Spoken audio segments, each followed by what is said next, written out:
Welcome to Study with the Best, the magazine show about CUNY. I'm Zyphus Lebrun. I'm Valerie Vasquez. And I'm Piano Ravinka. CUNY students have a long tradition of activism, whether taking a leadership role on campus or in their communities. And it's not unusual to find CUNY students trying to juggle these extracurricular activities with classes and careers. But how often do you find a student who is so energetic and accomplished that just reading her resume can prove exhausting? On this edition of Study with the Best, you'll meet a Medgar Evers student who's an activist and leader on the university, campus, and community levels. And you'll learn about a new collaboration between CUNY and the State Minority Caucus to nurture young leaders in communities of color. We'll talk to a New York State Assemblyman who made history by pursuing his passion for politics, and a John Jay professor who has written a book about the history of a word that still inspires passionate debate. So stay tuned.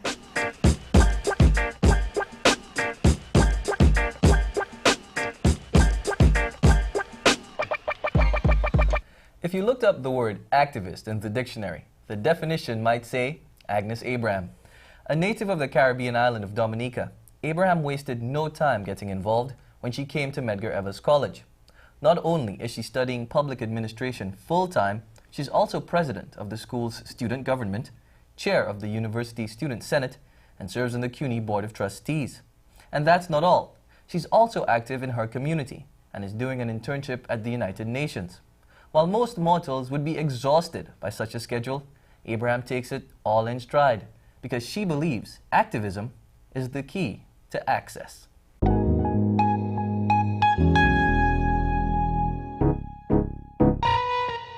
America presented to me my very best choice to go to a historically black college. As naive as I was at that time, I did not anticipate the humongous cost that it would entail. However, after having settled in this country, I started exploring my other choices and landed on this great place called the City University of New York that is really the epitome of the United Nations. And it afforded me, through their different campuses, several choices. And voila, here I am at Medgar, getting a world-class education through CUNY.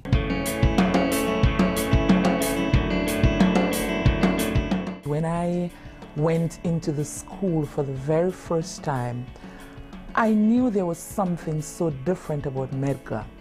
I felt at home. More than anything else, though, I felt the president of the college, Dr. Edison O. Jackson, was like an uncle who would nurture a niece to be the very best she could be. Agnes was a person who stood out in the midst of the crowd. She was one who, it was very clear to me that she had a purpose for being here.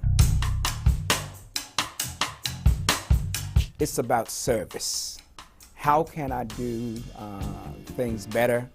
How can I make things better for others? So it was a joy to meet her as she came into Medgar. I started off wanting to do public administration, which I have not given up on, and I felt that as an aspiring public administrator, the experience at Medgar plus my other experience before coming into school, because I wasn't a teenager when I came into school, I'm an adult, and my work experience otherwise reinforced my chosen career path as a public administration major.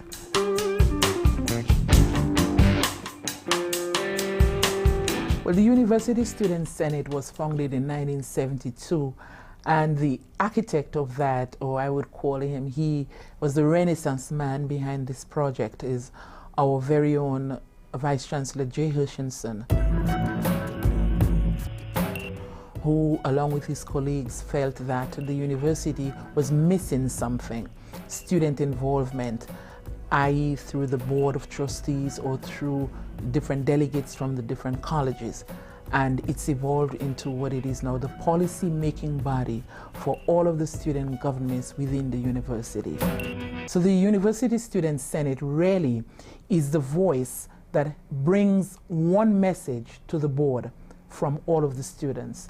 And as chair, I represent that voice on the Board of Trustees, a voting member, that is, on the Board of Trustees.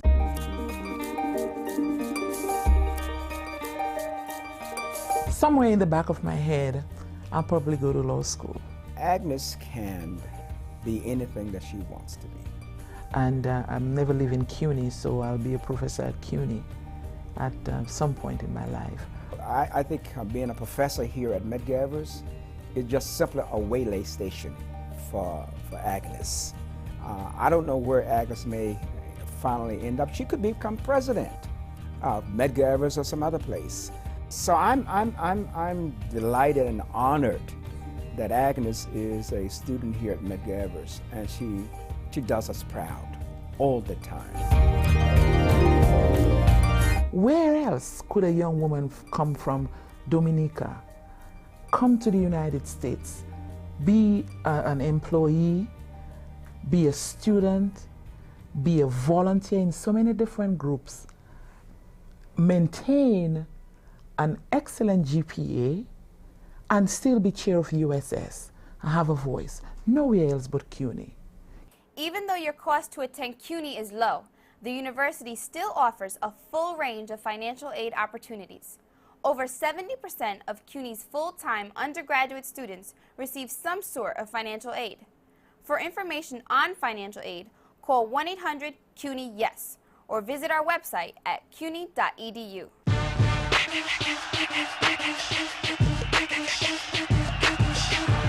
A desire to nurture young leaders in communities of color is behind the collaboration between CUNY and the New York State Black, Puerto Rican, and Hispanic Legislative Caucus.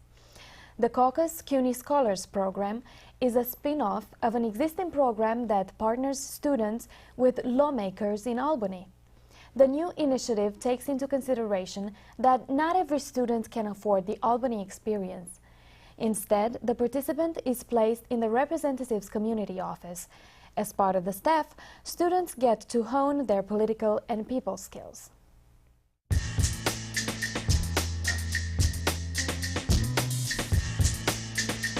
Vice Chancellor Hutchinson and I got together trying to figure out what could we do in order to really put a stamp on a new program, a new partnership between CUNY and the Black, Puerto Rican, Hispanic Caucus.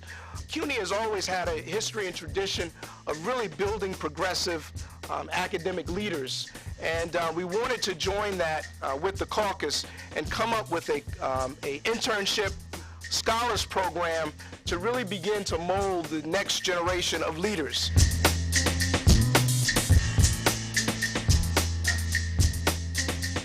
I think the students will have a great opportunity to, an invaluable opportunity to learn about constituent services and legislation. How do we move forward providing legislation to address these very important needs that are facing our communities?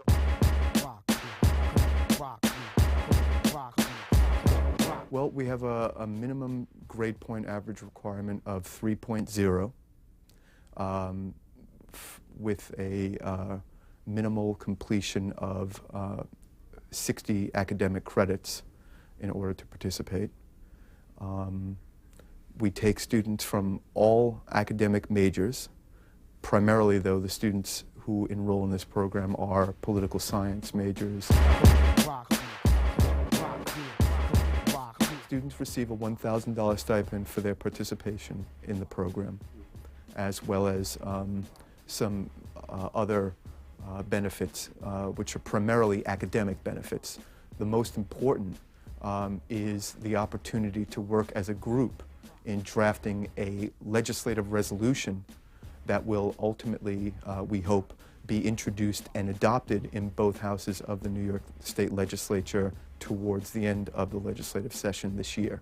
So it really is a statement which says, you know, we as direct participants in this process believe that people can better learn about politics, policy making, legislatures, government, etc., by experiencing firsthand, directly, the process for themselves. Without, tooting one's horn, every student who's participating in the project this year is, at least as they've reported to me and to the program, really, really excited.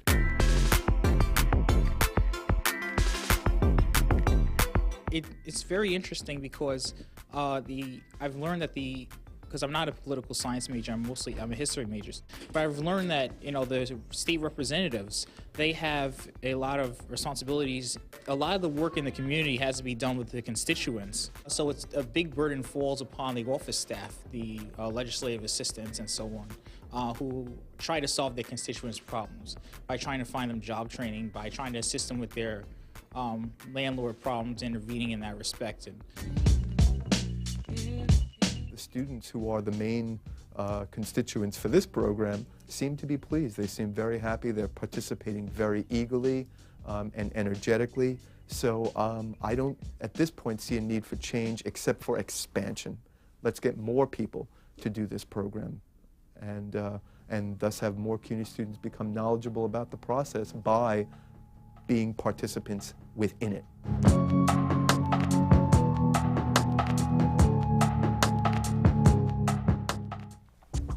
Still up on Study with the Best, a Queens College graduate who made political history. And a John Jay professor explores the history of a controversial term. So stay tuned. But first, this message from the Chancellor. Hi, I'm Matthew Goldstein, Chancellor of the City University of New York. I want to thank nearly 210,000 degree-seeking students and more than 175,000 adult continuing education students enrolled at CUNY's 20 campuses. You come from more than 90 countries and speak 165 native languages. You work full-time or part-time as you study on our campuses. You juggle family responsibilities with class and work schedules. You win awards and scholarships, and you compete at all levels of the workforce. And through it all, you look to your CUNY College to realize your dreams. CUNY is your university. We are proud of all that you have accomplished and all that you will achieve. Thank you.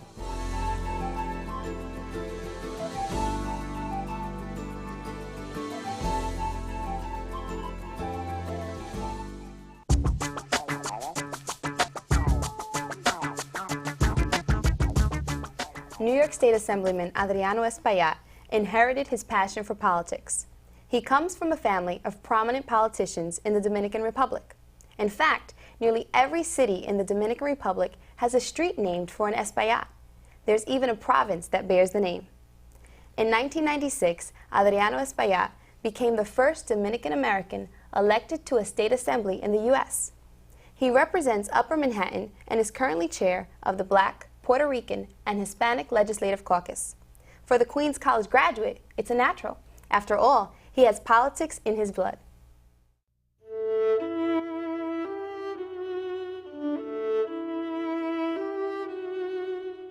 Well, I love Santiago. That's like my heart, la ciudad corazón.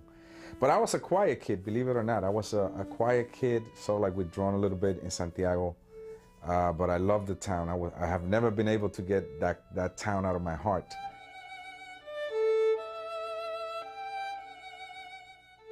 I came here in 1965. I came during the monolingual days. I sat in the back of a classroom for about 2 to 3 years, not knowing what was being said, totally in English. And then eventually we were able, my brother, my sister, and I, we were able to learn the language. And then I went to a Catholic high school, Bishop Dubois High School, run by Marist priests, Marist brothers. And they were very, very good to me because they had this philosophy about learning. They were tough, but those Marist brothers taught me a lot. They taught me discipline, particularly to read, and that's when I really began to blossom here in the country.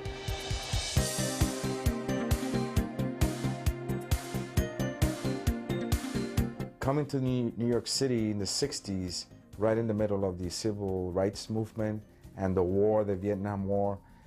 So like threw me into politics, and also coming out of the Dominican Republic when we had the U.S. occupation in '65.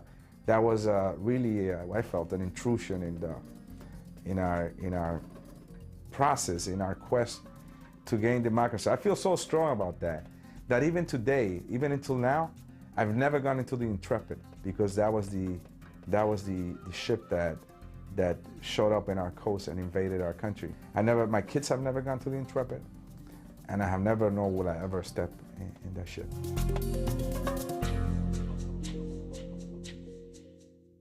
I graduated from high school and I went to Queens, where I always loved politics, so Queens had a great political science department. I wanted to go to law school at that time.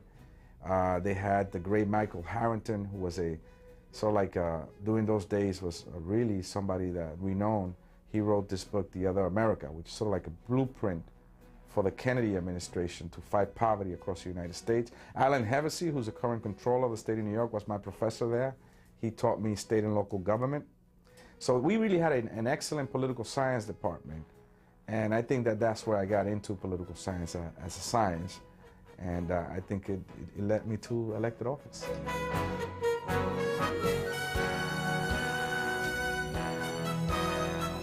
Well, I had been elected already a party leader for Washington Heights. But everybody felt, including the experts, and that it was impossible for me to get elected. But we worked very hard. We have a very good team of people, and we were able to win the election, and I was able to replace an 18-year incumbent.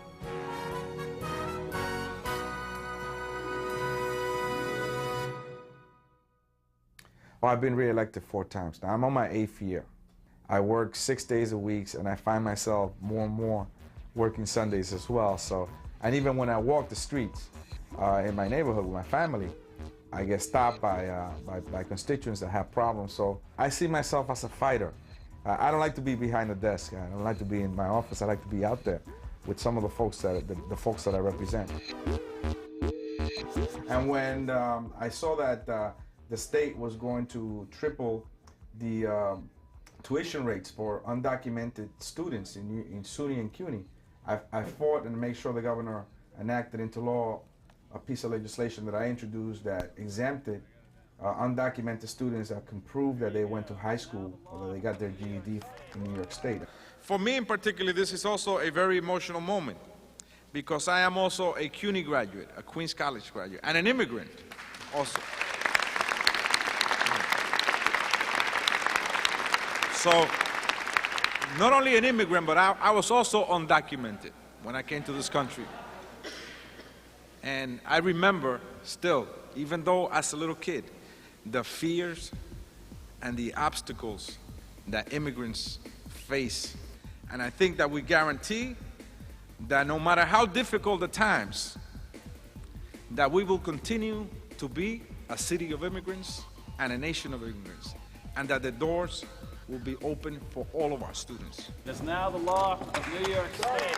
That particular legislation benefited close to 8,000 students throughout the state. So those are the people that I want to represent. Those are the people that I feel energized to represent, the underdog.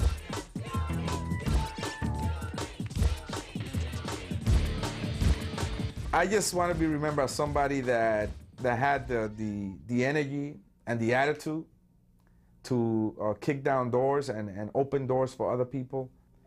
And with regards to what I want to do for the future, well, the sky is my limit. I'm still a young man, even though I'm 49 years old. I'm 49 years young. So the sky is my limit. I place no obstacles on my way, because you're the only one that can place an obstacle before yourself. So that the future for me, I hope, is very bright. I will continue to push ahead and someday retire at a young age.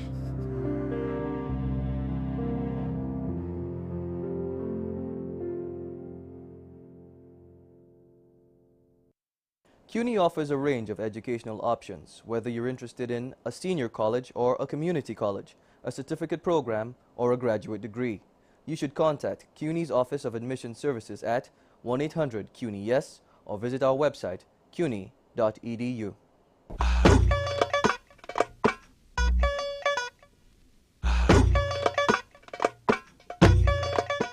John Jay professor Carol Groneman has written extensively about gender and sexuality and the historic forces in American society that have been used to categorize and stereotype women. She received acclaim as co-editor of a highly respected book that looks at women in the workplace.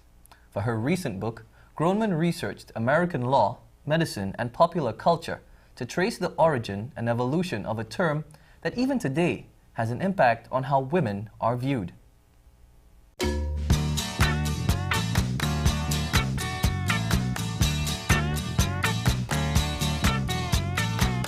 I was standing in front of a class at John Jay College where I teach, and we were talking about the 60s revolution and all the changes that have come about, civil rights, the sexual revolution. One of my students, as students often do, he raised his hand to challenge me, I'm sure, and get a little laugh out of the class and said, well now, after the sexual revolution, Professor, what happened to all the nymphomaniacs? And I didn't have an answer.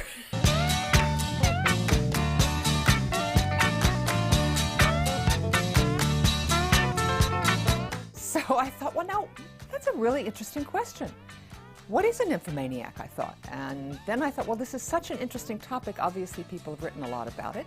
But I went to the library and found out that nobody had written about nymphomania. And I thought, I think I'm going to do some research on this topic just to see what people thought nymphomania was in the past and how it's changed. It's a perfect historical topic.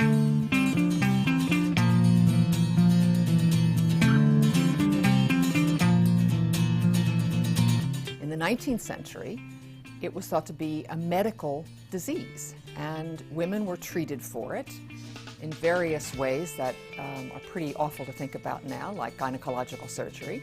In the 20th century, it became a psychological disorder, and women were again treated for it by therapists and psychoanalysts and by drug therapy in a variety of ways. And today, I think, I don't know, nymphomania is sort of a joke at this point. So when you think about it changing so dramatically, it tells us a lot about attitudes towards female sexuality and the way they change over time.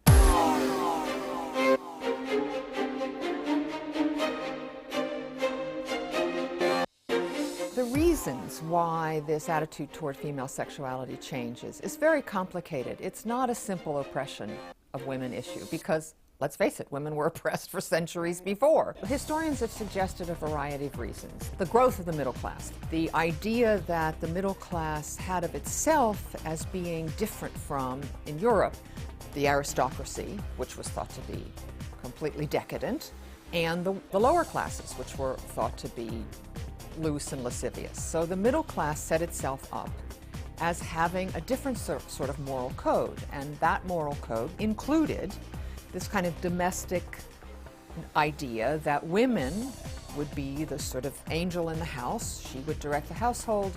She would, of course, maintain strict control over these lusty desires which men naturally had and women did not naturally have as much of. Sigmund Freud. Analyze this, analyze this, analyze this. There's still a line between male and female sexuality and what's acceptable. So for women, it's now okay to be sexual, but not too aggressive. It's okay to have had some sexual experience, but not more than your boyfriend. It's okay to be a lesbian, but not too butch.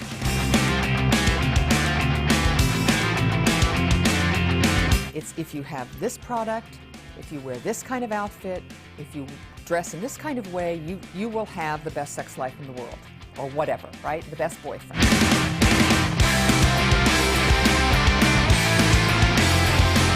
Being pushed in terms of the product to make you the kind of girl or woman who will get what she presumably wants, but what she wants is also being defined by a lot of the kind of commercialized approaches to it. Do I have to change my name? Will it get me far? Should I lose some weight? Am I gonna be a star? One of the things my book on nymphomania, the history of nymphomania, tries to do is say there are experts with quotes around their names out there, who are going to tell us how we should feel and think and behave. Those experts are different now than they were a couple hundred years ago.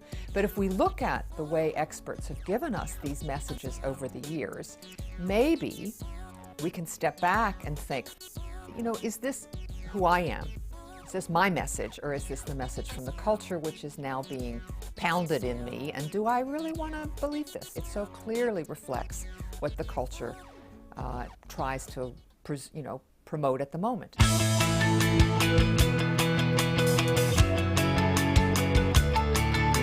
I'm not a therapist, right? I'm not a therapist, I'm a historian.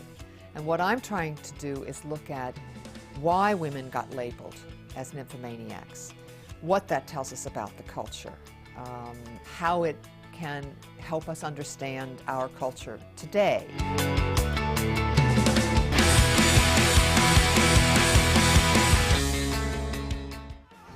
Well, that's a wrap. Thanks for joining us, and we'll see you next week. In the meantime, remember to study. Study with the best.